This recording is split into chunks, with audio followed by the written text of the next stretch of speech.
parents called me disappointment child. Perfect sister just got fired, and now they want my help, but I'm done being family's backup plan and shocked them with my statement.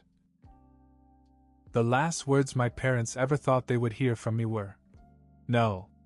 Growing up, I was never good enough for them. In their eyes, Stacy, my younger sister, was the future president of the United States. Dad even said this once during one of his many "Proud Dad" speeches. "She's going to make history," he'd proclaim, puffing out his chest as if he'd already won some national award for raising her. Meanwhile, I was the other kid, the one they kept around but didn't really expect much from. It wasn't just in words either. They showed it in 100 little ways. Every time there was a school accomplishment for Stacy, they'd be at the front of the room bragging to everyone. When I got into college, I didn't even get a pat on the back. My acceptance letter sat on the kitchen counter for 3 days. Mom saw it and said, "Oh, that's nice. You're still going, aren't you?" I had to laugh at how little she cared. By the time I turned 18, I knew I wasn't going to get any help from them. They made it clear that I wasn't worth the investment. I got a job working weekends in a warehouse and another as a waiter to pay the rent. I lived in a dorm for a while and finally saved enough to move into a small studio apartment. No housewarming calls from Mom and Dad. No one checked to see if I was okay. They were too busy pouring money into Stacy's education. Funny thing is, for someone with such a bright future, Stacy never took school seriously. Whenever our parents asked how she was doing, she would give them the same rehearsed lines. "Classes are great," or "My professors really believe in my leadership potential." They ate it up without question. The truth was, she barely passed. She'd party until 3 a.m., turn in half-finished papers, and flunk exams. But because she kept telling them what they wanted to hear, they kept funding her lifestyle. I just watched it all happen. Fast forward to adulthood, I had my own business, a small but stable marketing firm. Meanwhile, Stacy's perfect image had finally begun to crack. She had been fired from job after job, 17 in all. Each time, she had a different excuse. The company was toxic. My manager was a micromanager. They didn't value my vision. I wasn't surprised when I heard this. But my parents? They still saw her as their golden child. She could do no wrong. Until the last firing. I didn't even know she was fired again until Mom called me out of the blue. We didn't talk much unless they wanted something, so I knew something was up the moment I saw her name on my phone. "Jacob, honey. How are you?" She chirped in that fake happy tone she used when she needed something. I got right to the point. "I'm fine. What's going on?" "Well," she hesitated. "Your sister's having a hard time, poor thing. You know how tough the job market is." I snorted. "Tough for who? Stacy?" I wasn't in the mood for the usual fairy tale.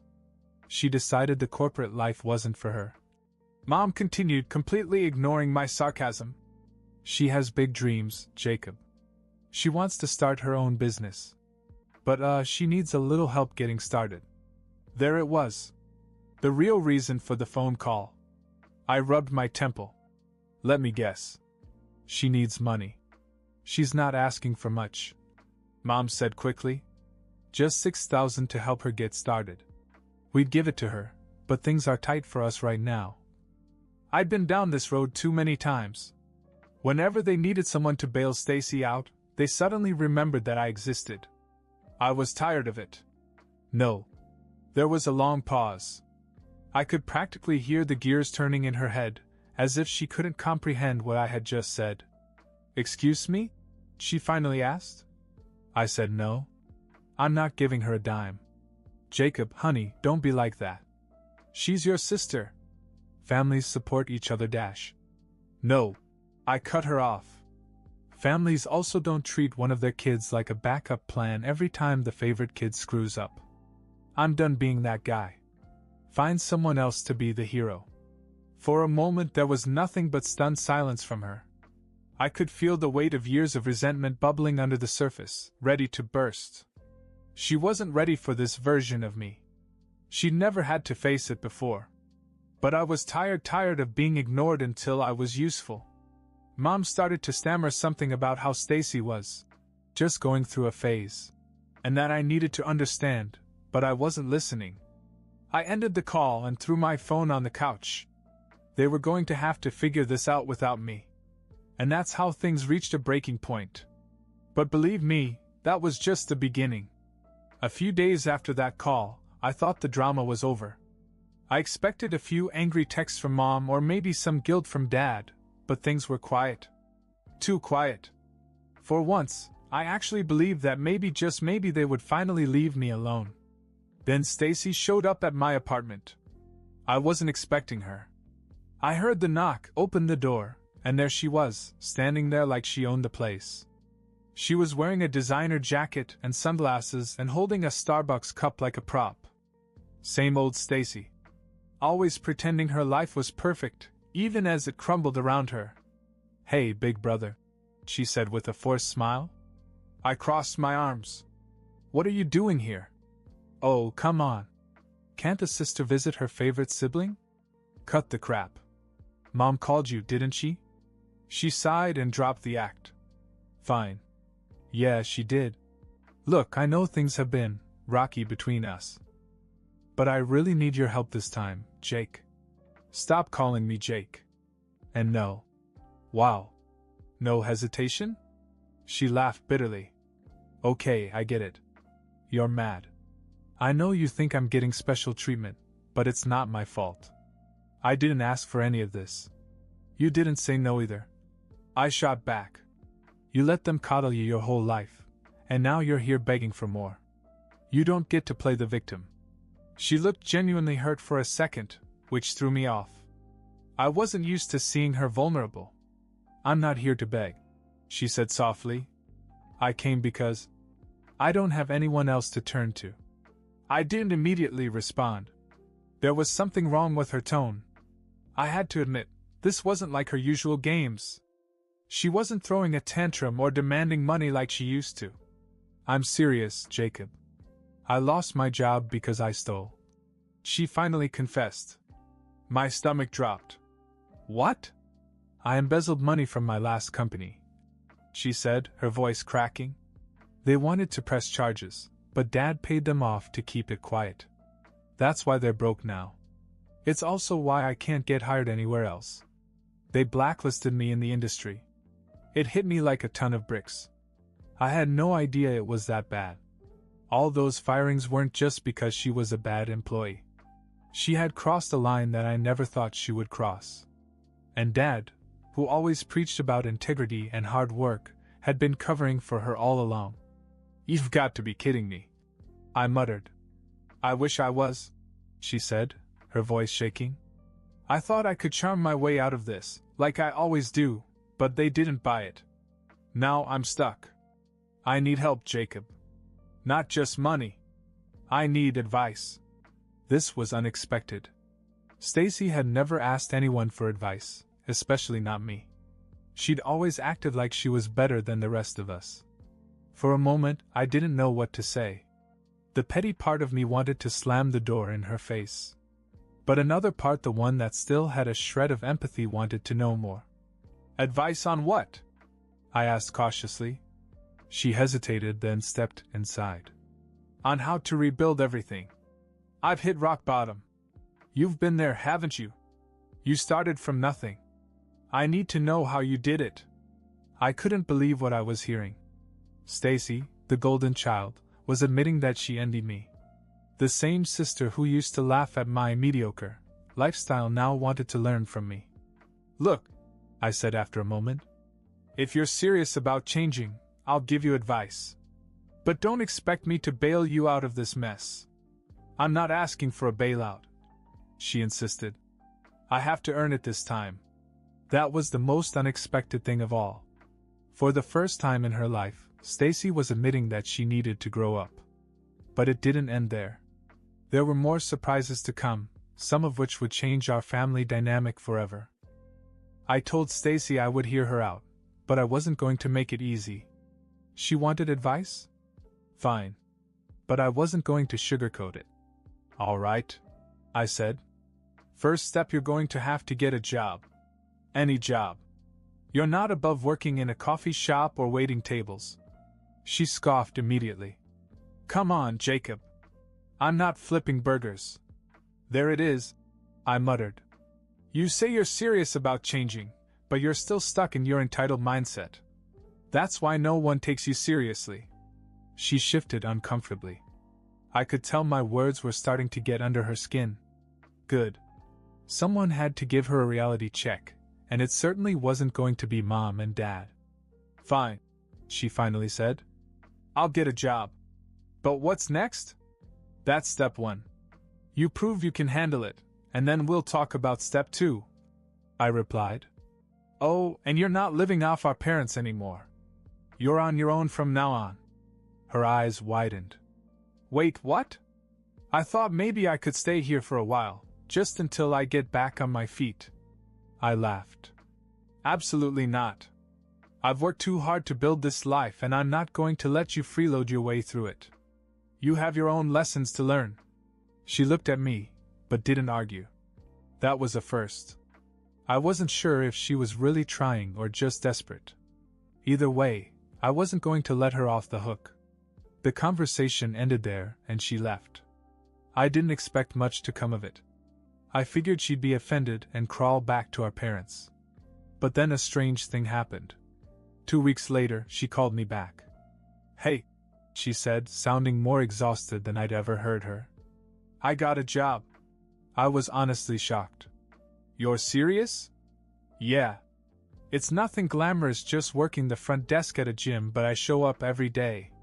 Well, I'll be damned, I said. I didn't think you'd actually go through with it. Neither did I, she admitted. But it feels kind of good.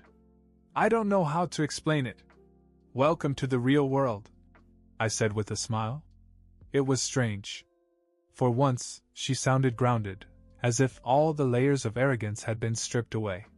She even started asking me practical questions: how to budget her paychecks, what kind of apartment she could afford, things like that.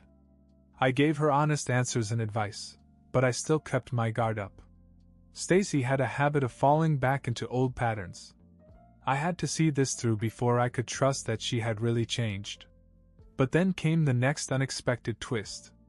3 days later, I received another call, this time not from Stacy, but from my mother.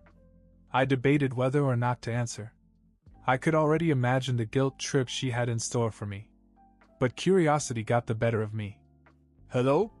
Jacob, she said in a shaky voice. You need to come over. It's your father. My heart stopped. What about him? He collapsed at home. He's in the hospital. They say it might be his heart. It was as if the world had fallen out from under my feet. In spite of everything, the years of being treated like I didn't matter, I couldn't pretend I didn't care. This wasn't the kind of news I could ignore. I'll be there soon, I said and hung up.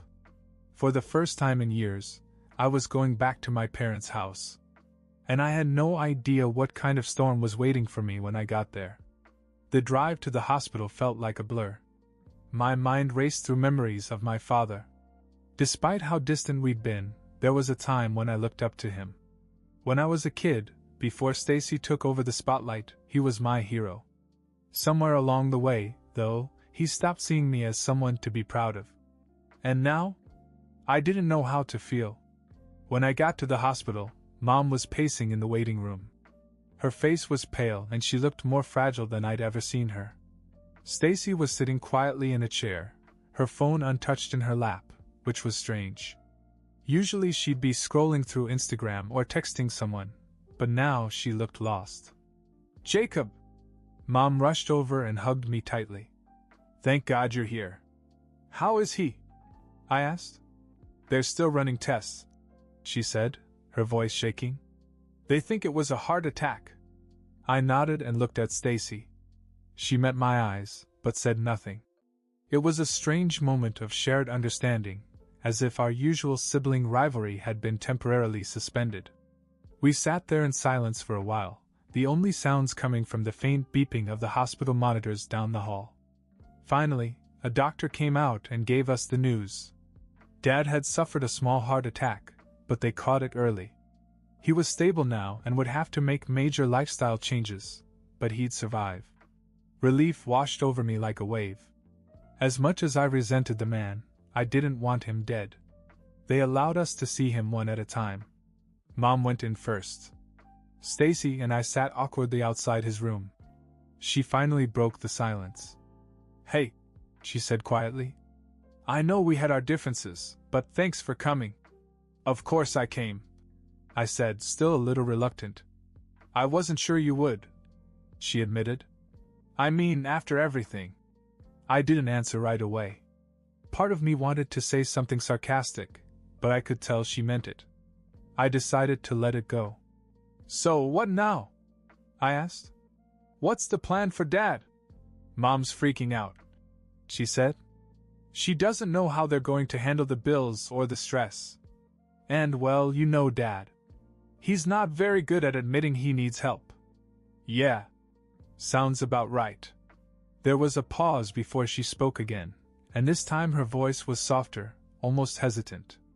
"Do you think maybe this is a wake-up call for her?" she asked. I raised an eyebrow. "A wake-up call? For what?" "For the way they've treated us. Especially you." That caught me off guard. Stacy had never admitted how unfair things had been between us. Hearing her say it now was like hearing someone admit to a secret you thought they'd take to their grave. "Maybe," I said carefully. "But I'm not holding my breath." We sat in silence for a few more minutes until it was my turn to see Dad. When I walked into his room, he looked smaller somehow. The sight of him hooked up to machines, his face pale and tired, hit me harder than I expected. "Jacob," he said, his voice hoarse but steady. "Hey, Dad," I said, coming closer. "You scared us." He chuckled weakly. "Yeah. I guess I did." We both went quiet.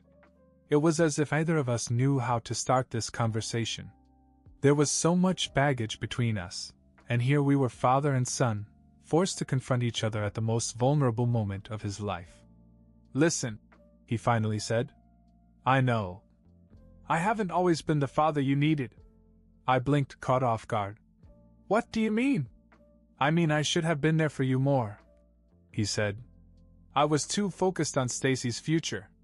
I thought I was doing what was best for the family, but I see now that I hurt you.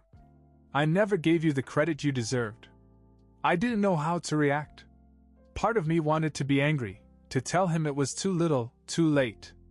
But another part of me, a part one hadn't acknowledged for years, felt something close to relief. I'd waited my whole life to hear those words. "I'm sorry, Jacob," he continued. "I really am." I took a deep breath and nodded. "Thank you. I appreciate that." It wasn't a perfect resolution, but it was a start. As I left the room, I couldn't shake the feeling that everything was shifting. My family, the same one that had always kept me in the shadows, was beginning to change. But I knew better than to think it would be that easy. There were still wounds that wouldn't heal overnight. Over the next few weeks, things began to change slowly. It wasn't dramatic, there were no teary family dinners or grand apologies, but you could feel it in the little things. For starters, Stacy didn't go back to her old ways. She kept her job at the gym, found a tiny studio apartment, and started paying her own bills. I kept expecting her to slip, but she didn't. She even asked for advice once in a while, real advice, not just fishing for shortcuts. Then there was Mom. She called more often, but not just to ask for favors. It was awkward at first. She didn't really know how to make small talk with me, but she tried. One night she surprised me by bringing up something from my childhood that I had almost forgotten. "Remember that science fair project you did?" she asked me over the phone. "Which one?" I said carefully. "The one with the volcano," she replied. "It wasn't just vinegar and baking soda like the other kids. You built an entire eruption system. I remember how impressed the judges were." I blinked, stunned. "You actually remember that?" "Of course I do. I was so proud of you," she said softly. "I'm sorry I didn't tell you then. I should have." It was a simple moment, but it hit me harder than I expected. Maybe it was guilt, maybe it was reflection after Dad's health scare, but for the first time she acknowledged all the little things they had missed. Dad was different too. He was taking his recovery seriously, exercising, eating better, and, surprisingly, reaching out to me. We started meeting for coffee occasionally, which felt strange at first. He'd ask about my business and really listen. During one of those meetings, he said something that surprised me. "You know, Jacob, I used to think that being great meant having a flashy title or making headlines. But now I see that being a good man, the kind of man who works hard, takes care of himself, and helps others is greatness, too." For once, I didn't have to force a polite smile. "Thanks, Dad," I said. It was as if all the resentment and bitterness I'd been carrying around for years was starting to dissipate. It wasn't gone, but it didn't weigh me down as much. Even Stacy surprised me again. One night she invited me over to her house. It wasn't anything fancy, just a small, slightly messy apartment, but it was hers. She cooked dinner, which was edible, at least. After we ate, she handed me an envelope. "What's this?" I asked. "Your $6,000. She said. "I don't need it anymore. I saved it and wanted to pay you back." I stared at the envelope. "You didn't take any money from me." She shrugged. "Consider it symbolic. I owe you more than money anyway for being there when I didn't deserve it. And for putting up with me all these years." I didn't know what to say. It was like all the pieces were falling into place in a way I never thought possible. Months went by, and for the first time in my life, I didn't feel like the disappointment kid. My parents and sister were trying to repair the damage, and I was letting them. It wasn't perfect, but it didn't have to be. We were learning to be a family again, one built on respect, not expectations. And the strangest part? I wasn't angry anymore. I wasn't the backup plan, or the shadow in the family photos, or the forgotten sibling. I was just Jacob. And for the first time, that felt like enough. Sometimes life surprises you in ways you never expect.